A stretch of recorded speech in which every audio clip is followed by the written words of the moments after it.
नमस्कार मित्रांनो, MX मराठी न्यूजमध्ये तुमचं मनापासून स्वागत आहे. महाराष्ट्रातील लाखो निराधार बांधवांसाठी, मग तुम्ही संजय गांधी निराधार योजनेचे लाभार्थी असाल किंवा श्रावणबाळ योजनेचे, तुमच्यासाठी आजचा हा व्हिडिओ अत्यंत महत्त्वाचा ठरणार आहे. थोड्याच वेळापूर्वी सरकारी पोर्टलवर एक अत्यंत महत्त्वाची अपडेट आणि एक मेसेज फ्लॅश झाला आहे. जानेवारी महिन्याच्या हप्त्याची तुम्ही सर्वजण आतुरतेने वाट पाहत आहात आणि त्या संदर्भातच ही हालचाल सुरू झाली आहे. पण मित्रांनो, या मेसेजमध्ये तारखांचा असा काही मोठा घोळ झाला आहे की ज्यामुळे सर्वसामान्यांमध्ये प्रचंड संभ्रम निर्माण झाला आहे. पोर्टलवर नक्की काय मेसेज आलाय, तारखा नक्की का चुकल्या आहेत आणि तुमच्या खात्यात जानेवारीचा हप्ता नक्की कोणत्या दिवशी जमा होणार, या सर्व प्रश्नांची उत्तरं आज आपण या 15 मिनिटांच्या सविस्तर व्हिडिओमध्ये पुराव्यासह पाहणार आहोत.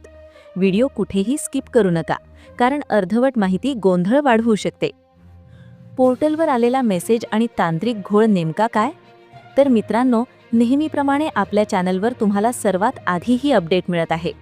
पोर्टलवर नुकताच एक मेसेज झळकला आहे, जो तुमच्या स्क्रीनवर सुद्धा दिसत असेल. या मेसेजमध्ये असं लिहिलं आहे की आपणास सूचित करण्यात येते की DBT प्रणालीवर दिनांक 28 जानेवारी 2025 रोजी दुपारी 12 वाजल्यापासून ते सायंकाळी 7 वाजेपर्यंत पोर्टलवर वितरण प्रक्रियेची कारवाई करण्यात येणार असून या कालावधीत पोर्टल बंद राहील. आता इथेच खरा गोंधळ सुरू होतो.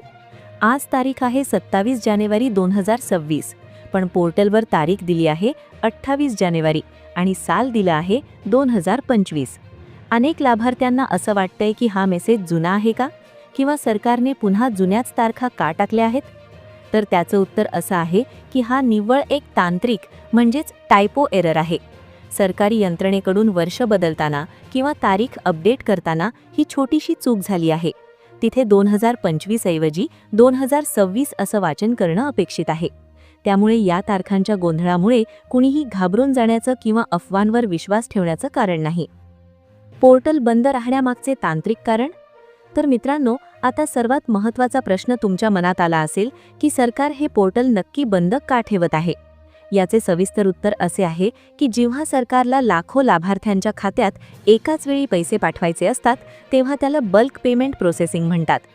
संजय गांधी निराधार योजना आणि श्रावणबाळ योजनेचे महाराष्ट्रात लाखो लाभार्थी आहेत.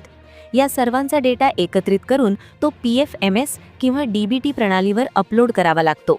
या मेसेजमध्ये सांगितल्याप्रमाणे उद्या दुपारी 12 ते सायंकाळी 7 या वेळेत पोर्टलवर वितरण प्रक्रियेची कारवाई केली जाणार आहे.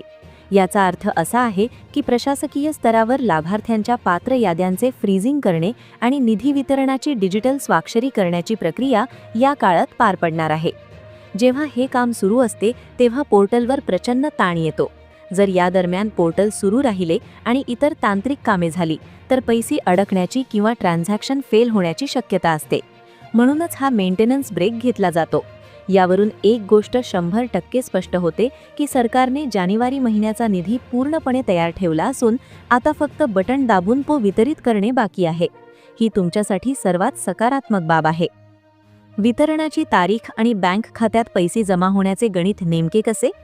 तर मित्रांनो, आता वळूया त्या प्रश्नाकडे ज्याची तुम्ही सर्वजण आतुरतेने वाट पाहत आहात. पैसे खात्यात नेमके कधी जमा होणार? मित्रांनो, पोर्टलवर आलेल्या या ताज्या मेसेजचा आणि मागील वितरणाच्या पद्धतीचा अभ्यास केला तर एक निश्चित वेळापत्रक समोर येते. मेसेजमध्ये नमूद केल्याप्रमाणे 28 जानेवारीला पोर्टलवर प्रोसेसिंगचे काम पूर्ण होईल. सरकारी नियमानुसार एकदा पोर्टलवर वितरणाची प्रक्रिया यशस्वी झाली की साधारणपणे 24 ते 48 तासांच्या आत RBI कडून बँकांना सूचना जातात. त्यामुळे 29 जानेवारी ते 31 जानेवारी 2026 या 3 दिवसांच्या कालावधीत संजय गांधी निराधार योजनेच्या वितरणाला प्रचंड वेगाने सुरुवात होणार आहे. याचा अर्थ असा आहे की उद्याच्या कामाचा निकाल तुम्हाला परवा पाहायला मिळू शकतो. बऱ्याच लाभार्थ्यांच्या खात्यात 29 तारखेला संध्याकाळीपर्यंत किंवा 30 तारखेला सकाळी पैसे जमा होण्यास सुरुवात होईल. जर तुमची बँक ही राष्ट्रीयकृत बँक असेल तर तुम्हाला मेसेज लवकर येईल, तर काही ग्रामीण बँकांसाठी या प्रक्रियेला 31 जानेवारीपर्यंत वेळ लागू शकतो. थोडक्यात सांगायचे झाले तर जानेवारी महिना संपण्यापूर्वीच तुमच्या हातात तुमच्या हक्काचे पैसे असणार आहेत. लाभार्थ्यांसाठी चेकलिस्ट आणि महत्त्वाच्या सूचना. पैसे जमा होण्याची प्रक्रिया सुरू होत असताना काही तांत्रिक कारणांमुळे तुमची रक्कम अडकू नये यासाठी तुम्ही खालील 4 गोष्टींची काळजी घेणे अत्यंत गरजेचे आहे. 1. आधार सीडिंग तपासा. तुमचे बँक खाते तुमच्या आधार कार्डशी लिंक आहे की नाही याची एकदा खात्री करून घ्या, कारण डीबीटीद्वारे मिळणारे पैसे हे थेट तुमच्या आधारशी लिंक असलेल्या बँक खात्यातच जमा होतात. ई-केवायसी. जर तुमची ई-केवायसी प्रक्रिया अपूर्ण असेल तर अशा लाभार्थ्यांचे पैसे शासन स्तरावर थांबवले जाऊ शकतात. जर तुम्ही अजूनही हे काम केलं नसेल तर जवळच्या सेतू केंद्रावर किंवा बँकेत जाऊन ते तपासून घ्या. Bank message alert. तुमच्या बँकेशी लिंक असलेला मोबाईल नंबर सुरू ठेवा, कारण अनेकदा पैसे जमा होतात पण मोबाईल बंद असल्यामुळे तुम्हाला कळत नाही आणि मग संभ्रम निर्माण होतो. अफवांकडे दुर्लक्ष करा. तारखांच्या गोंधळामुळे किंवा पोर्टलवरील चुकीच्या सालामुळे अनेक जण सांगतील की पैसे येणार नाहीत, पण लक्षात ठेवा, हे केवळ तांत्रिक अपडेट आहे आणि तुमची वितरणाची प्रक्रिया 100% सुरू झाली आहे. कोणत्याही भीतीपोटी बँकेत विनाकारण गर्दी करू नका. आधी मोबाईलवर मेसेजची वाट पहा. आता एक अत्यंत महत्त्वाचा आणि नवीन मुद्दा, जो तुम्हीपैकी अनेक जण विसरता. पैसे पोर्टलवरून सुटले तरी अनेकदा तुमच्या बँकेत जमा होत नाहीत. याची काही प्रमुख कारणे आहेत. खाते सक्रिय नसणे. जर तुम्ही गेल्या 6 महिन्यांपासून तुमच्या खात्यातून एकही व्यवहार केला नसेल तर तुमचे खाते डॉर्मंट म्हणजेच तात्पुरते बंद होऊ शकते. अशा खात्यात सरकारी पैसे जमा होत नाहीत. आजच बँकेत जाऊन 100 रुपये भरा किंवा काढून तुमचे खाते सक्रिय आहे का हे तपासा. आधार सीडिंगची स्थिती. केवळ आधार लिंक असून चालत नाही, तर ते डीबीटीसाठी मॅप केलेलं असावं. तुमच्या बँकेला जाऊन विचारा की माझ्या खात्याला डीबीटी इनेबल आहे का. लिमिट ओलांडणे. काही जनधन खात्यांमध्ये पैशांच्या मर्यादेचा प्रश्न असतो. तुमचे खाते साधे आहे की मर्यादित याची खात्री करा. या तांत्रिक गोष्टींकडे लक्ष दिले तर तुमचा हप्ता कुठेही अडकणार नाही. पोर्टल बंद राहण्याच्या काळात सरकार या तांत्रिक बाबींची तपासणी करत असते, म्हणून ही वेळ आपल्यासाठी महत्त्वाची आहे. तर मित्रांनो, आजच्या या संपूर्ण व्हिडिओचा सारांश हाच आहे की पोर्टलवर आलेला तो मेसेज हा तुमच्यासाठी चिंतेचा नसून आनंदाचा संकेत आहे. जरी तिथे तांत्रिक चुकीमुळे 2025 साल दिसत असले तरी प्रशासकीय स्तरावर तुमच्या जानेवारी 2026च्या हप्त्याची सर्व तयारी पूर्ण झाली आहे. उद्याच्या 7 तासांच्या तांत्रिक कामानंतर वितरणाचा मार्ग पूर्णपणे मोकळा होणार आहे. मी तुम्हाला पुन्हा एकदा विनंती करतो की विनाकारण अफवांना बळी पडू नका. पैसे येणार नाहीत किंवा तारखा जुन्या आहेत असं म्हणून अनेक जण तुम्हाला गोंधळात टाकू शकतात. पण आपल्या चॅनलचा उद्देश नेहमीच तुम्हाला खात्रीलायक आणि सत्य माहिती देण्याचा असतो.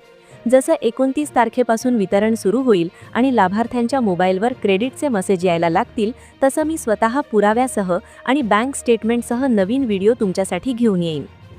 संजय गांधी निराधार योजना असो, श्रावण बाळ असो किंवा इतर कोणतीही शासकीय योजना असो, MX मराठी न्यूज नेहमीच तुमच्या हक्कासाठी आणि माहितीसाठी खंबीरपणे उभा आहे. तुमच्या प्रेमाबद्दल आणि प्रतिसादाबद्दल खूप खूप धन्यवाद. भेटूया पुढच्या एका अशाच महत्त्वाच्या आणि महत्त्वपूर्ण अपडेटसह. तोपर्यंत तुमची आणि तुमच्या परिवाराची काळजी घ्या. धन्यवाद. जय हिंद, जय महाराष्ट्र.